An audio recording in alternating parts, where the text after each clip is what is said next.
À 26 ans, Nia Kofi était l'une des femmes les plus enviées du pays. Fille unique de Monsieur Amadou Kofi, un magnate de l'industrie agroalimentaire en Afrique de l'Ouest, et de Madame Dahlia Kofi, une philanthrope influente, elle était née dans un monde de privilèges et de richesses.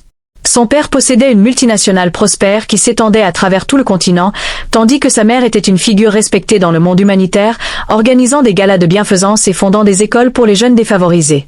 Dans son immense manoir familial, situé dans les hauteurs de la capitale, Nia grandit entourée de voitures de luxe, de voyages à l'étranger et d'une éducation privée parmi l'élite. Ses journées étaient rythmées par des cours dispensés par les meilleurs tuteurs, des cours d'équitation, de danse classique et de musique. Elle avait tout ce que l'argent pouvait acheter, mais quelque chose manquait toujours à sa vie, une véritable connexion avec les gens. Dès son adolescence, elle comprit que son statut attirait beaucoup d'opportunistes.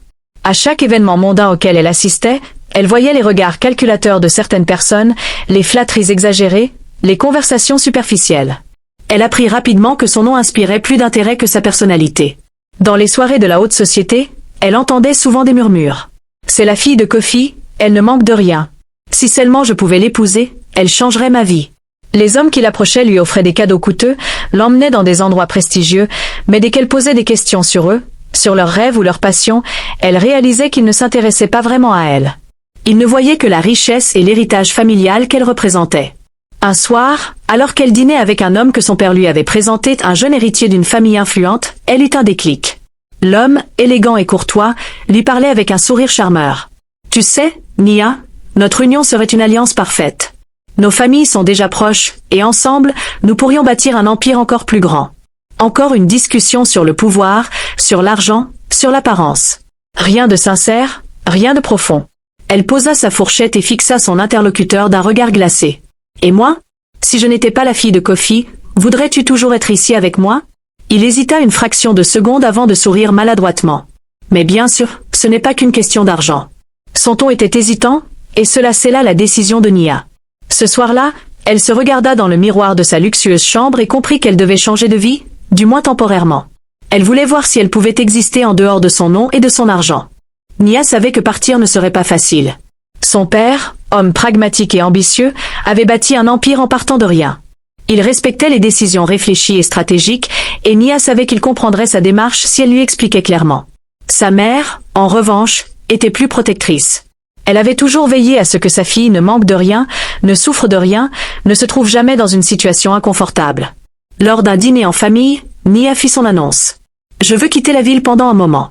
J'ai besoin de voir la vie en dehors de ce monde. » Sa mère lâcha sa fourchette, surprise. « Mais pourquoi, ma chérie?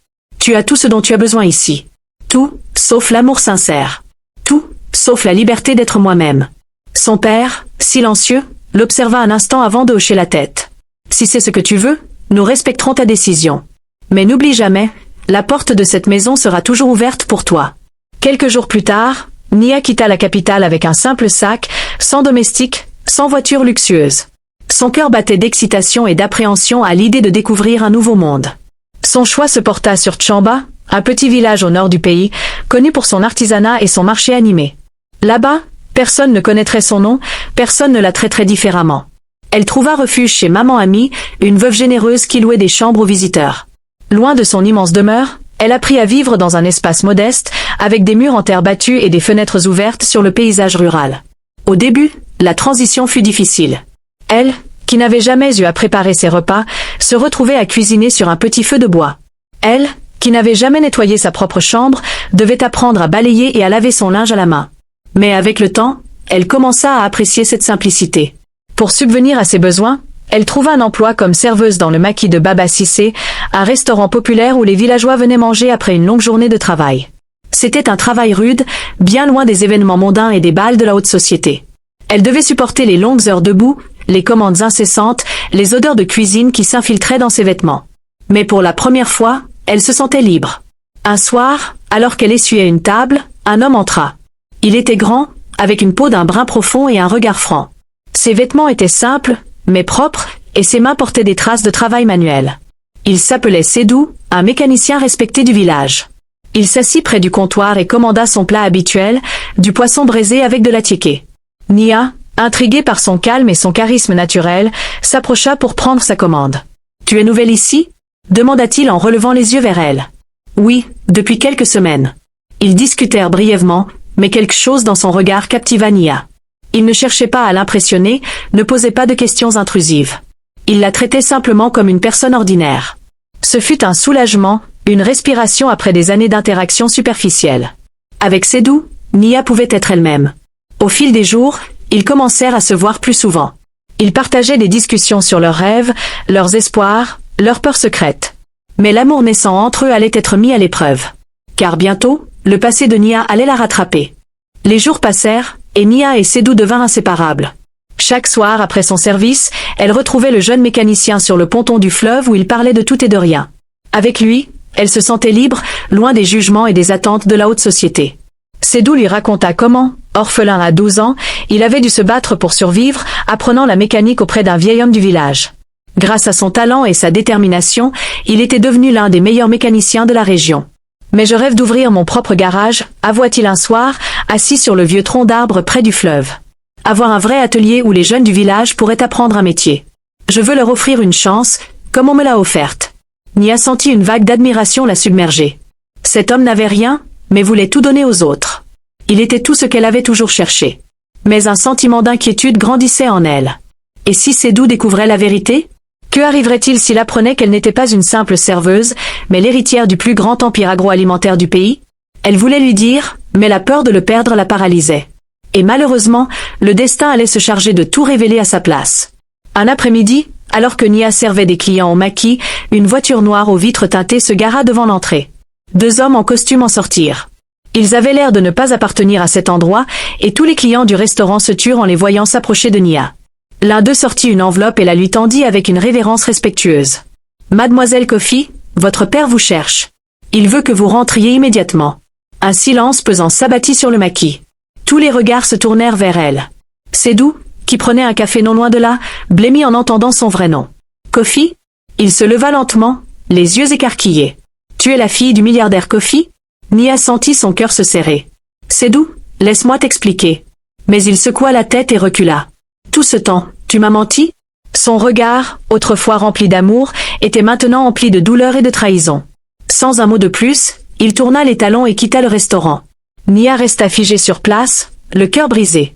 Elle avait tout perdu en une fraction de seconde. Le lendemain, Nia fut ramenée de force dans la capitale. De retour dans le manoir familial, elle se sentit étrangère. Les murs de marbre et les tapis persans lui semblaient froids et sans vie. Son père l'accueillit avec un mélange de soulagement et de frustration. « Tu crois que tu peux fuir ton destin, Nia ?» demanda-t-il en croisant les bras. « Tu es une Coffey, et tu as des responsabilités. » Mais elle le coupa. « Et qu'en est-il de mon bonheur, papa? Dois-je sacrifier mon âme pour l'argent et le pouvoir ?» Sa mère, plus douce, posa une main sur son bras. « Nia, mon amour, nous ne voulons que ton bien. Mais le monde ne fonctionne pas comme tu le crois. Un homme comme Sédou, il ne pourra jamais comprendre la vie que tu mènes. » Mais Nia secoua la tête. « C'est vous qui ne comprenez rien. Lui, au moins, même pour ce que je suis. » Mais malgré sa détermination, elle savait qu'elle ne pouvait pas retourner à Tchamba. Sédou ne voudrait plus jamais la voir. Son cœur était en miettes. Les semaines passèrent. Nia, enfermée dans sa chambre, évitait tous les événements mondains, refusant de rencontrer les prétendants que son père lui présentait. Puis, un soir, alors qu'elle était assise sur la terrasse du manoir, perdue dans ses pensées, un bruit attira son attention. En bas, près du portail, Sédou était là. Son cœur rata un battement. Il leva les yeux vers elle et cria. « Nia, je m'en fiche que tu sois une Coffey. Ce qui compte, c'est ce que je ressens pour toi. » Elle descendit en courant, les larmes aux yeux. « Tu m'as manqué, Sédou. » Il la prit dans ses bras. « Tu es la seule femme que je veux, peu importe d'où tu viens. » Et à cet instant, plus rien d'autre ne comptait. Le retour de Sédou dans la vie de Nia déclencha une tempête familiale. Son père refusa catégoriquement leur relation. « Un mécanicien? Tu plaisantes, j'espère. » Mais cette fois, Nia ne céda pas. C'est lui ou rien. Voyant la détermination de sa fille, Madame Coffey intervint. « Amadou, n'as-tu jamais aimé quelqu'un au point d'être prêt à tout risquer ?» Un silence tomba. Finalement, Monsieur Coffey céda. « D'accord, mais il devra prouver qu'il est digne de toi. » Sédou sourit et tendit la main. « Je suis prêt. » Sédou ouvrit son propre garage grâce au fonds qu'il avait économisé. Il prouva qu'il n'avait pas besoin de la fortune de Nia pour réussir. Et, au fil des mois, il gagna le respect de Monsieur Coffey. Un soir, après un dîner en famille, le patriarche serra la main de Sédou. « Tu es un homme de valeur. Tu as ma bénédiction. Nia et Sédou, émus, s'embrassèrent. Quelques mois plus tard, Nia et Sédou se marièrent dans une cérémonie somptueuse.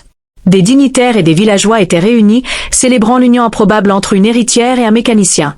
Mais pour eux, ce n'était pas une question de richesse ou de statut. C'était une question d'amour. Et pour la première fois, Nia était pleinement heureuse. Nia et Sédou ouvrent une école pour les enfants défavorisés, mélangeant les valeurs de travail de Sédou et les ressources de Nia. Leur histoire devient une légende, prouvant que l'amour n'a pas de frontières sociales. Et chaque soir, en regardant les étoiles depuis leur maison, ils se rappellent qu'ils ont choisi le chemin du cœur.